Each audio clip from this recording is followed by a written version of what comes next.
أعوذ بالله من الشيطان الرجيم بسم الله الرحمن الرحيم الذين إذا أصابتهم مصيبة قالوا إنا لله وإنا إليه راجعون.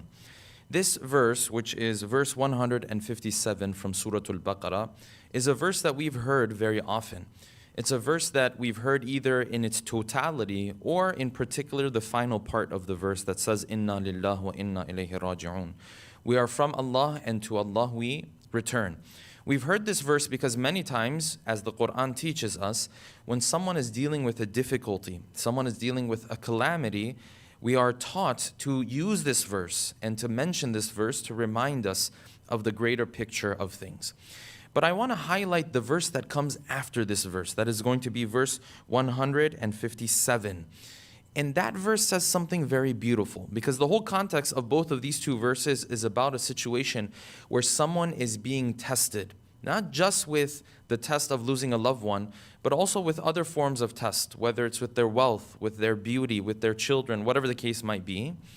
Allah subhanahu wa ta'ala says that if this person is willing to be patient in these moments, if he is amongst these sabirin, فَبَشِّرِ الصَّابِرِينَ, if he is amongst the sabirin, and he really adopts this approach of inna lillah wa inna ilayhi raji'un, verse 157 says, أُولَٰئِكَ عَلَيْهِمْ صَلَوَاتٌ مِّن رَبِّهِمْ وَرَحْمَةٌ.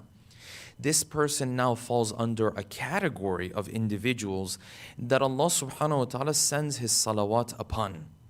And this is very, very important, because this shows the high level and the high status someone has if they are able to be patient with the calamities that life brings them.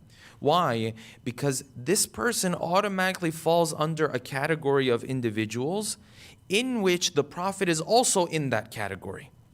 Allah subhanahu wa ta'ala says, if you're patient, Allah will send His salawat upon you. Well, guess who else there is that Allah subhanahu wa ta'ala sends His salawat upon?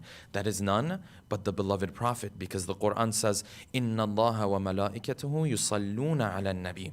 Allah sends His salawat upon the Prophet. Hence, if I'm going through something in life, if I'm struggling with something in life, whatever my difficulty and calamity is, though it might be very difficult to deal with, but one thing to give me a bit of consoling to my pain is knowing that now I am within the same category as our beloved Prophet. And what greater reward and what greater status is there than that?